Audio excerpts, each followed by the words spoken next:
Putin এলেন ভারতে কেন? হ্যাঁ, ভারতের মাটিতে পা রাখতে দেখা গেল পুতিনকে। হ্যাঁ, শুনে অবাক লাগলেও এই ভারত সফর কেন পুতিনের জন্য জরুরি তথা আমাদের দেশের জন্য কেন জরুরি? নরেন্দ্র মোদী সাংবিধানিক প্রোটোকল ভেঙে তার সাথে দেখা করতে গেলেন। এর পাশাপাশি তার সাথে আলিঙ্গন করতেও দেখা গেছে, ক্যামেরার বন্দি হয়েছে এই সব মুহূর্তগুলি। পুতিনের এই ভারত সফর আন্তর্জাতিক সম্পর্কের জন্য কতটা গুরুত্বপূর্ণ, এর পাশাপাশি যে ব্রিক্স রয়েছে সেই বিষয়গুলির জন্য কত গুরুত্বপূর্ণ, এবং ভারতের কি প্রফিট বলতে পারেন বা ভারতের কি স্বার্থ রয়েছে বা রাশিয়ার কি অর্থনৈতিক স্বার্থ, সেইগুলো সম্পূর্ণ জানতে পারবেন এই ভিডিওতে। এবং সম্পূর্ণ জানতে হলে ভিডিওটি সম্পূর্ণ দেখতে থাকুন। তো নমস্কার, আমি অমিত। তো চলুন শুরু করা যাক। বিষয়টা কি ঘটলো আমরা এখানে সম্পূর্ণভাবে দেখতে পেলাম যে ভারত আমেরিকার বিরুদ্ধে একটি স্পষ্ট বার্তা দিচ্ছে, আর সেটা আমরা লক্ষ্য করতে পারছি। কি বার্তা দিচ্ছে? প্রধানত তিনটে বিষয় আমাদের সামনে আমরা লক্ষ্য করতে পারছি। প্রথম বিষয়টি হলো যে প্রোটোকল ভাঙা, এবং দ্বিতীয় বিষয়টি হলো অর্থনৈতিক স্বার্থ। তৃতীয় বিষয়টি হলো এখানে একই গাড়িতে যাত্রা। তো প্রথম বিষয়টা কি? প্রোটোকল ভাঙা বলতে কি হলো এখানে?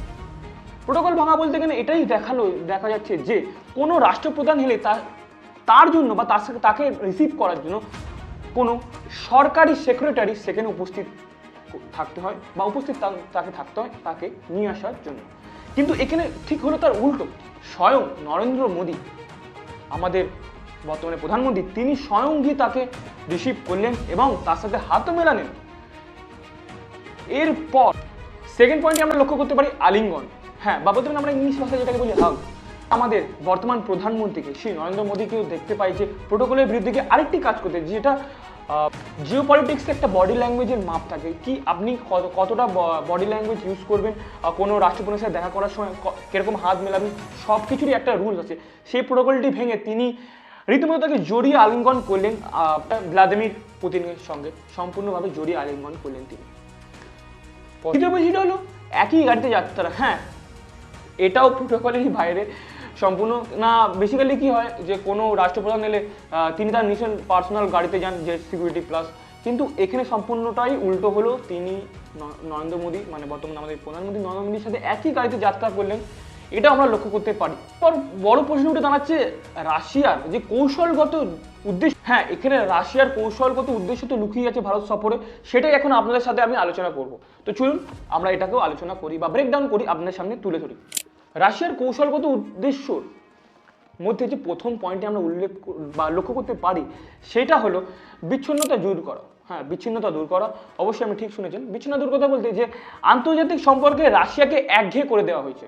হ্যাঁ, মানে রাশিয়ার যিনি প্রেসিডেন্ট রয়েছেন ভ্লাদিমির পুতিন, তাকে যেখানে দেখতে পাবে সেখানে তাকে ইন্টারন্যাশনাল কোর্ট অফ জাস্টিসের দ্বারা তাকে এটা জারি করা যায়, যেখানে পুতিনকে দেখা হবে সেখানে গ্রেপ্তার করা হোক। এইভাবে তাকে একঘেয়ে করা যাচ্ছে। কিন্তু এখানে বিচ্ছিন্নতা দূর করার মধ্যে তার সাথে যে চীন, ভারতের যে টোটাল 300 কোটি জনসংখ্যা যে তার পাশে আছে, এটাই এখন বোঝা যাচ্ছে যে তার সাথে মানে আমরা আছি। আমরা অর্থাৎ ভারত তথা চীন টোটাল 300 কোটি জনতা তার সাথে রয়েছে, রাশিয়ার সাথে। দ্বিতীয় নম্বর পয়েন্ট হলো এখানে অর্থনৈতিক স্বার্থ।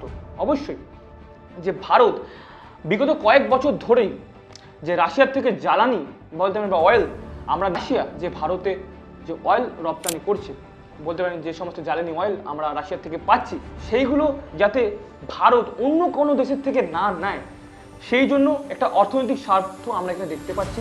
যাতে রাশিয়া এটাই চাইছে যে আমাদের থেকেই ভারত তেল নিক, অন্য কোনো দেশ থেকে যাতে না নিক। যেমন ইউএই, আপনারা দুবাই জানেন তেলের বড় আরেকটি হাব বা বলতে আরেকটি দেশ, যেমন ব্রাজিল কফির জন্য বিখ্যাত। 3 নম্বর যে মূল পয়েন্টে আমার সামনে উঠে আসছে যে ভারতের প্রতিরক্ষার বাজার।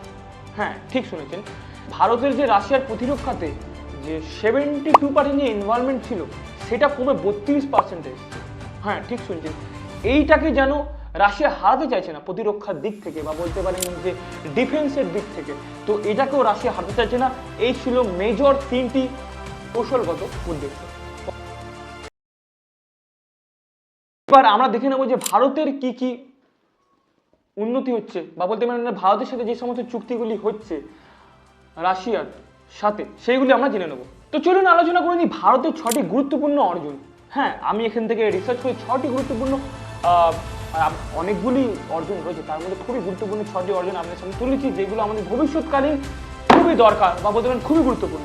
প্রথম হচ্ছে মহাকাশযান আর প্রতিরক্ষা কো-প্রোডাকশন। হ্যাঁ, ঠিকই শুনছেন, আগামী দিনে যে ভারত বা বলতে পারেন যে সমস্ত যে বৈজ্ঞানিক প্রযুক্তি দ্বারা যে সমস্ত রকেট মিসাইল তৈরি করে বা মহাকাশে যাওয়ার জন্য সেইগুলো রাশিয়ার সহযোগিতায় তা তৈরি করতে চলেছে। হ্যাঁ, এতে আমাদের একটা খুবই সুন্দর সহযোগিতা করছে রাশিয়া এই ক্ষেত্রে আমরা দেখতে পাচ্ছি। এর পাশাপাশি সেকেন্ড পয়েন্ট হলো ফার্টিলাইজার। হ্যাঁ, ঠিক শুনেছেন, ফার্টিলাইজারে হেল্প। কি ফার্টিলাইজার হেল্প? হ্যাঁ, বিষয়টা হচ্ছে খুবই গুরুত্বপূর্ণ। আমরা রাশিয়ার উপর এখন ডিপেন্ডেন্ট ইউরিয়ার জন্য, তো রাশিয়া আরও ইউরিয়া প্রোডাকশন করবে ভারতে, আশা করছি আমার যে সমস্ত চুক্তিগুলি এই মুহূর্তে করা হচ্ছে। হ্যাঁ, এবং তৃতীয় পয়েন্ট হলো আমাদের সামনে উঠে আসছে পারমাণবিক বিদ্যুৎ কেন্দ্র। অবশ্যই ঠিক শুনেছেন, রাশিয়া এবং ভারতের যৌথ উদ্যোগে বা বলতে গেলে সহযোগিতার জন্য কুদানকুলামে আমাদের ভারত ও রাশিয়ার যৌথভাবে একটি পারমাণবিক বৈদ্যুতিক কেন্দ্র। এবং পরের পয়েন্টে আমাদের সামনে উঠে আসছে যেটি কানেক্টিভিটি রুট। হ্যাঁ, ভারতের বন্দর থেকে রাশিয়ার যে বরফ আচ্ছাদিত বন্দরগুলি রয়েছে তার সঙ্গে ভারতের বন্দর থেকে রাশিয়ার বন্দরগুলিকে সংযোগ করা বা বলতে পারেন সেই পোর্টের সাথে ভারতের পোর্টের সাথে রাশিয়ার পোর্টের যে একটি সুসম্পর্কযুক্ত সংযোগ, মানে বলতে পারেন রাস্তা তৈরি করা বা বলতে পারেন পোর্টের সীমানা বানানো, এই হচ্ছে ব্যাপার। এই পয়েন্টে আমরা লক্ষ্য করতে পারি। এর পাশাপাশি পরের পয়েন্টটি হলো আমরা যেটা লক্ষ্য করতে পারছি, রাশিয়া আগামী 2030 পর্যন্ত ভারতকে অর্থনৈতিক দিক থেকে সহযোগিতা করতে চলেছে। এর পাশাপাশি রাশিয়াতে রপ্তানিও বাড়ানো হবে। হ্যাঁ, মানে আমরা ভারতীয়রা রাশিয়াতে আমরা রপ্তানি আরও বাড়াবো, যা আগে ছিল তার থেকে কয়েক গুণ বাড়ানোর প্রচেষ্টা চলছে আগামী দিনে। হ্যাঁ, এই ছিল ভারতের অর্জন বা ভারতের গুরুত্বপূর্ণ কিছু অর্জন যেটা আপনার সামনে তুলে ধরলাম। তো এই ছিল আজকের ভিডিও, যেটা আপনার সামনে তুলে ধরলাম যে আমাদের রাশিয়ার প্রেসিডেন্ট ভ্লাদিমির পুতিন যে ভারত সফরের দ্বারা ভারত সফরের ফলে কি কি ঘটলো সেগুলো আপনার সামনে তুলে ধরলাম। আমরা দেখতে পাচ্ছি আমেরিকা 50% ট্যারিফ লাগানোর পরেও যে রাশিয়ার সাথে ভারতের যে সুসম্পর্কটি আমরা গড়ে উঠছে বা আরও স্ট্রং হয়ে উঠছে আমরা দেখতে পাচ্ছি, যেটি আগামী দিনে ব্রিক্সকে ভেতর থেকে আরও শক্তিশালী এবং মজবুত করে তুলবে। সেটা আমরা দেখতে চলেছি, আগামীকালেও এটা দেখবো। এরকম যদি সহযোগিতা আমরা দেখতে পারি ভারত এবং রাশিয়া, যে সমস্ত ভারত এবং রাশিয়ার যে এই মজবুত বন্ডিং বা বলতে পারেন এই মজবুত সহযোগিতা দুজনের মধ্যে কোঅপারেট, এটা যদি দেখতে থাকি যে ব্রিক্স ভেতর থেকে আরও মজবুত হয়ে যাবে এবং আনপ্রেডিক্টেবল, আনপ্রেডিক্টেবল এটা হতে পারে, এটাও আশা করা যায়। তো ভিডিওটা এখানেই শেষ করলাম। আমি অমিত, আপনারা দেখছেন আমার চ্যানেল। আর এবং চ্যানেল নতুন হয়ে থাকলে চ্যানেলটিকে সাবস্ক্রাইব করে নিন এবং পাশে থাকা বেল আইকনটি প্রেস করে নিন। এরকম আরও ঘটনা, ডকুমেন্টারি বা রিসেন্টলি রাষ্ট্রীয় নিউজ এবং রোমাঞ্চকর কিছু ভিডিও আপনাদের সামনে আমি তুলে ধরবো বা বলতে পারেন কেস স্টাডিজ তুলে ধরবো। তো সেইগুলি দেখতে এবং আপডেটেড থাকতে আমার চ্যানেলটিকে ফলো করে নিন যদি আপনারা ফেসবুক থেকে দেখে থাকেন, এবং যদি ইউটিউব থেকে দেখে থাকেন তো সাবস্ক্রাইব করে নেবেন। চলুন, নমস্কার, জয় হিন্দ, জয় ভারত, বন্দে মাতরম।